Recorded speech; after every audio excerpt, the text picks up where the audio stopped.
point. I am Cynthia, also known as Simply Sin, and welcome to my kitchen. We're gonna do a tour. I hope you're gonna enjoy it. There's really kind of, I guess, two sides to this. For a little context, we're currently in over 100-year-old Brooklyn Townhouse. There's a lot of these in Brooklyn. If you're from Brooklyn, you know the layout. They're pretty much similar. Some are a little wider, some are a little narrower. And we got this place it's been a year and a half ago now, and I'm gonna insert all the pictures so you can see what it was like before. It has been a very interesting journey, especially doing a renovation in the midst of COVID. It's been an interesting thing. Not only was there COVID, but I currently have 4-month-old twins, soon to be 5 months. Oh my God. For a little context, for those of you who may not have followed me on Instagram, and if you don't, please head on over there and follow me. There's a lot of background info about this project. We did a lot of love, true fixer-upper project, and we did a gut renovation, total gut reno. And kitchen is definitely one of the spaces that I'm really happy with. So I'm gonna kind of show you the before, the after, tell you a little bit about what we did, the decisions we made, why we made those decisions, and also some of the little things and touches we did that make the kitchen feel more expensive than it actually is. I think folks really like to know about that. So let's go.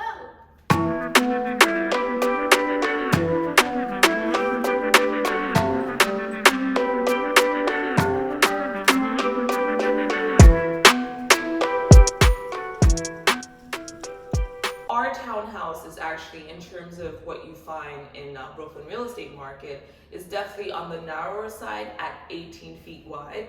A lot of townhomes or brownstones go all the way up to 22, 23 wide. There's probably some that are even wider than that. So with that in mind, we knew that we had to maximize our space. The first thing that does to make any space look bigger, of course, is natural light. And that's why we took down the wall and we brought in these big, just open windows so we can get a lot of light. That light makes this kitchen feel so much bigger than it actually is if you did the square footage. We went with open shelving. I know it's controversial for some. I've always loved the look, and if you have the space to put away the stuff that you don't want to showcase, then it's really great. So we do have a lot of lowers. We've got lowers all the way there, some lowers there, but more importantly, we have a pantry on the other side. A lot of our food and other things that don't make it on the shelf, we have a space for them. By doing this open layout, it just highlights the height. We do have some height here. Again, height and light make even the smallest space seem really big. We went with white oak floating shelves. We wanted the wood to match our floors. Again, it's just lighter and airier. I do love dark wood, as you will see in some other parts of the house, but for the kitchen, this is the aesthetic that I really love, and so it just made sense to go with the same wood that matches our floors. This is an experiment. This is me trying to figure out what to do back here. No decisions have been made. It's very controversial, but I'm going to make a decision about what to do back here. We left it white so we could play around with it. Maybe we'll put tile with some heavy duty Velcro. Maybe we'll do a peel and remove wallpaper. We'll see. Okay, so let's do a run through of where everything's from. Yep, so our chairs are West Elm, and the wood on them, it matches our floors perfectly. That wasn't on purpose, it just kind of worked out that way. As you do see, we have this box. This is gonna be turned around. That's just a temporary situation. So there's a lot that still needs to kind of happen back here to get it to where we want it to be. Most of my ceramics are Crate and Barrel, CB2, World Market. My glasses are West Elm, but I've got this, that's a wooden bowl from IKEA. All of our appliances are Fisher Paykel. That's the fridge, that is our range. It also includes, you can't see from that angle, we have their dish drawers hidden right here, very sleek. So another decision point in the kitchen was around the hardware. And if you can guess based on what I'm wearing, I love the look of brass and gold. And so we went with the gold tones. We matched it up with our faucet. This is from Vigo Industries. Meanwhile, our hardware, one of my absolute favorite things in this kitchen because it makes the kitchen look that much more, I'll use the word expensive, but you know what I mean. The hardware is all Buster and Punch. A lot of folks who've seen some of my videos and pictures on Instagram have asked me about them. Beautiful, beautiful hardware. We use them pretty much like 80% of the house is Buster and Punch hardware. Love it. Another thing we kind of went back and forth on was the island. Now, for a split second, I considered just having an island that wasn't really without a sink. So it was going to be have the stove and sink on one side, and I'm so happy we didn't do that. So what we did do is, and you probably can't see from the angle I'm shooting, is that they're a little off center. And the reason they're off center is so someone could be working on the stove and someone could be at the sink at the same time without necessarily hitting into each other. If we had put them or made them perfectly aligned, that would sometimes make it hard for two people to work because you'd be like, you know, back to back. Now, as concerns the sink, we went with the farmhouse sink. This was also a lot of back and forth because farmhouse sinks, while beautiful, have a reputation of getting scratched up and also being a little bit higher maintenance. And that is all true.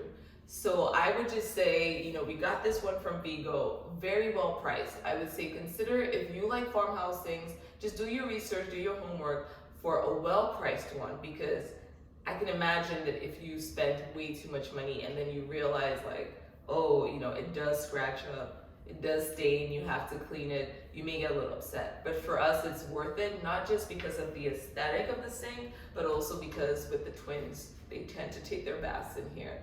And for me, that's like the most fun is when we have a chill evening and you just, you know, there's a glass of wine, there's some jazz, and the boys are in here, they get to take their baths. They're getting kind of big, so I don't know how much longer they'll be doing that. Maybe they got another, I don't know, 6 months to a year, but to be honest, that was one of the reasons why we went to the farmhouse. So another thing that I absolutely love in this kitchen, and I take no credit for, are our kitchen lights, the pendants over our island. We'd already looked at 4 or 5 different options. Finally, we settled on something, but we were not in love with it. And this is a note to you. If you're not in love with something, if you're like, don't do it. And I'm so happy that we hesitated to order, because finally when the hubby spotted these Nordic lights and showed them to me, I was like, yes, they're color, they're a bit whimsical. I will not specifically recommend the vendor we got it from, but I do think you could find similar options on Etsy, so I will provide that in the link below. Another thing that's really cool about these lights is they have that little white oak. I don't know if it's white oak, but the wood, again, matches nicely with our shelves, which match nicely with our floor. It's not really about being matchy-matchy, but you want things to be complementary. And I think that that's what they do. Really makes the space feel cohesive.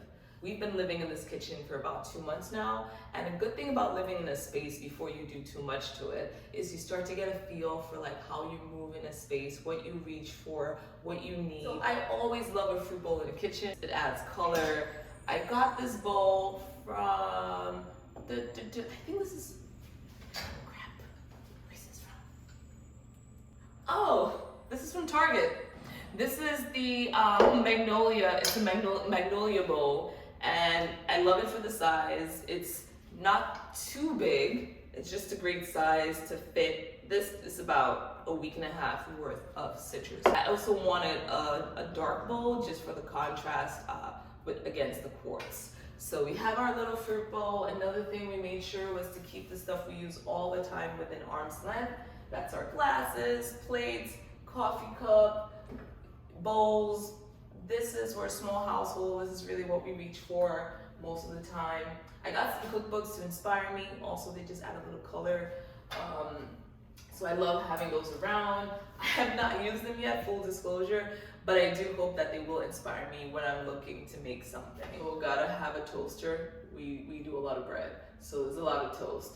And went with Zwilling for the toaster because I just like the minimal aesthetic that they have for their appliances. I also have a Zwilling blender. Put that away because it's not something I use every day. Another thing we had to have was a cake stand, but really for my husband's sake, let's be honest, it's more of a banana bread / spice bun. This is actually from Anthropology. I love the wood, I love the little crack detail, it's just fun. Our cutting board, this is actually from IKEA. I love colorful pots. Finally get a chance to display some of my favorite pots, which I never had the space for in our last place. And so my Le Creuset pots are out here. I have now a decent collection of cast iron pots. Do I use them? Yes, I do. Have I been cooking a lot lately? No, I haven't. It's been a little bit crazy. But generally, I am someone who likes to make stews and curries and stuff that I could put in the oven and forget, and these pots are excellent for that. So I've got Le Creuset up here. I've got, thanks to this willing team, I now have a stove. I think I shared on my stories about something happened to my Le Creuset, and someone was like, you gotta try a stove. So, is that how you say it? Well, now I've got a stove. I also have this pot that I think is the most beautiful, and I love the size because it's gonna be great when we start entertaining again and making like huge meals. It's by Greg Jones.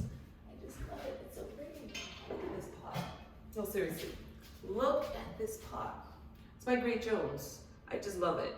And I also think that they did a great, I think it's cool that they went with slightly different interior than most other cast irons, which tend to be either black or beige interior. Theirs is like a lovely gray. It's just kind of a distinguishing factor. I love good design, and you know, when people make beautiful design, you just kind of want to like display it. This is not just a pot for me, it's like decor.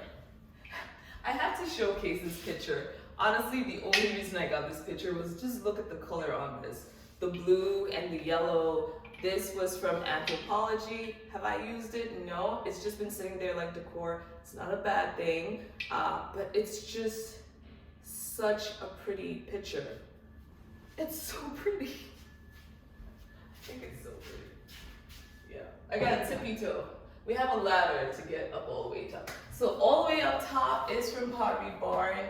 That's actually a temporary space for that. I have some ideas for that, but that's for later. So for now, it's just sitting up there. I'll list everything for you. That's where my stuff is from. Okay, decisions. Why did we do what we did? Another decision point was the number of shelves we were gonna do with the floating.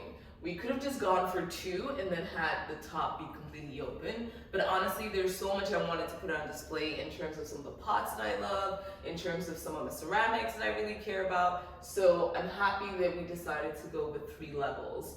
Now, our backsplash, the island, our counters, everything you see, this is not marble. And I think if you've been looking into getting kitchens, you may already be aware that marble is to handle. Like, it's a lot. And I just couldn't imagine living with something that required that amount of upkeep. All the advice I got was, do not mess around with marble. It's way too much maintenance. If you're like a low maintenance person, look at some alternatives. The alternative we settled on is quartz. This is quartz from Handstone. They're amazing because they have so many variations. If you want more marbling, if you want less marbling, they have all of those options. And I'm really happy with the one we chose. I can't remember the name right now off the top of my head, but it's all gonna be linked. In addition, once we decided on this as our backsplash, the question was, do we take it all the way or do we leave it halfway through? Full disclosure, we started halfway through and I was like, nah, I want it all the way. And I'm so happy I did because again, height, light, all those things make our kitchen feel not only brighter, but that much bigger. Again, with the limited square footage in the kitchen like we had, one of the first things we had to decide was how much counter space are we gonna have? How much space is gonna be left over for a range? Are we gonna be able to fit 6 burner, 36 inch? Yes. And the reason we were able to fit this was because I decided to sacrifice a little bit of space for the fridge. So we have 36 inches here, which makes for a nice professional size range. And then our fridge, standard size fridges, especially the double doors, you're looking at, I believe 33 for a really narrow double door, 36 and beyond. So we went with a 30, but what we lost in width, we made up for in height. So standard fridges are, I can't remember the exact number, but this is definitely taller than your standard. And so this kind of makes up for the fact that we are talking about a narrower fridge, but it is plentiful for what we need. There's a lot of room both in the top part of the fridge and in the freezer. Very deep, sizable freezer with 3 levels to fit kind of like everything you need.